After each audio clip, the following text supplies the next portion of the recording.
Hello and welcome. आप देख रहे हैं स्क्रीन वाला। आजकल इंडियन सिनेमा में जितनी बायोपिक बन रही है ना, उस हिसाब से मुझे डर है कि थोड़े ही दिनों में लोग औरी पर भी बायोपिक ना बना दें।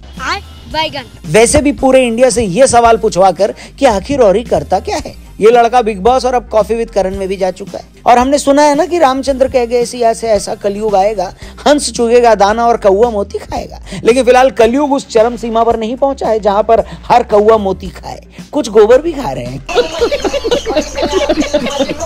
और कुछ हंसों की किस्मत अभी भी उनके आसपास के कौवे से अच्छी है। इसी तरह के एक हंस हैं पंकज त्रिपाठी जी, जो बायोपिक की इस भीड़ में लेकर आए हैं अटल बिहारी वाजपेयी जी की बायोपिक मैं अटल हूं।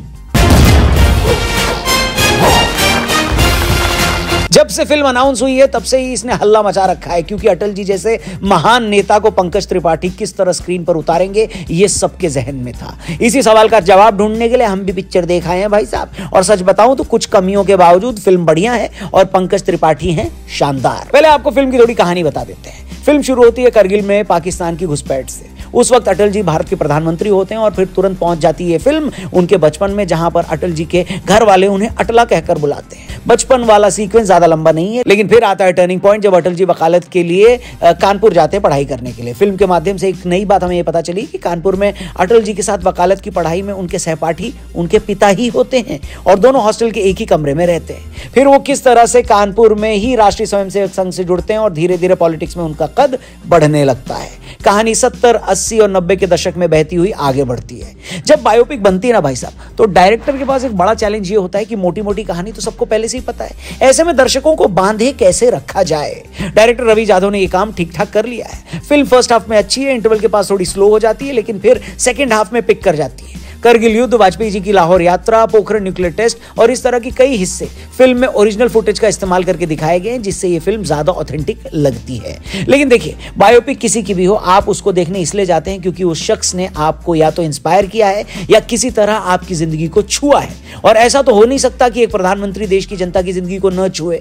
अटल बिहारी वाजपेयी जी एक ऐसे रेयर लीडर हैं जिनका सम्मान पक्ष और विपक्ष दोनों तरफ के लोग करते थे। एक वोट से जब उनकी सरकार गिरी थी, उस दिन दूरदर्शन की टीआरपी ने इंडिया में एक नया रिकॉर्ड बना दिया था। लोकसभा में दिया गया उनका वो भाषण जहां उन्होंने ये कहा था कि सरकारें आएंगी जाएंगी लेकिन ये देश रहना चाहिए। लोकसभा टीवी से लेकर इंस्टाग्राम की रील तक आज भी ये डायलॉग बहुत फेमस है। इतने कद्दावर नेता का रोल कोई कद्दावर एक्टर ही कर सकता था और पंकज त्रिपाठी एक ऐसे ही एक्टर है। ये फिल्म सिर्फ वही कर सकते थे।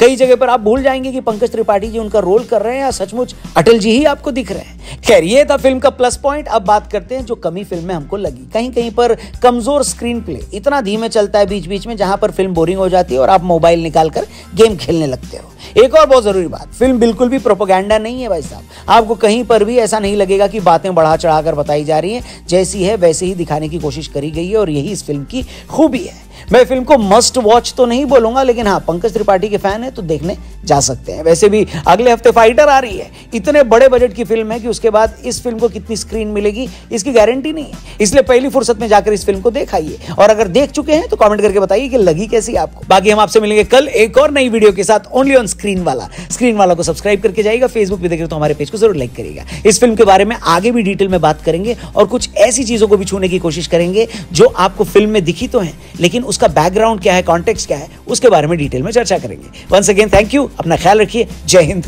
जय भारत।